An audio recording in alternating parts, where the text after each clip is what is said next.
ဒီချာနာထောင်နော်ဘုရားရဲ့ဂုဏ်ကျေးဇူးဆိုတာမကြံစီနိုင်လောက်အောင်ကြီးကျယ်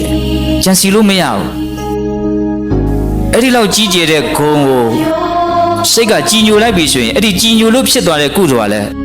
အစိမ့်တရားဖြစ်သွားတယ်မကြံစီနိုင်ဘူးတဲ့ဂုဏ်တော်ကမကြံစီနိုင်လောက်အောင်မြင့်မြတ်တယ်အဲ့ဒါကိုစဉ်းစားရင်ဖြစ်တဲ့ကုသိုလ်ကလည်းမကြံစီနိုင်လောက်အောင်ကြီးကျယ်သွားတယ်အဲ့ဒီကုသိုလ်ကအကျိုးပေးပြီဟဲ့ဆိုရင်လည်းပဲအကျိုးရလဒ်ကမကြံစီနိုင်လောက်အောင်ကြီးကျယ်တယ်ဆိုလိုတာကစိတ်ကူးရင်နယ်ပယ်ထက်ကျော်လွန်တယ်ပေါ့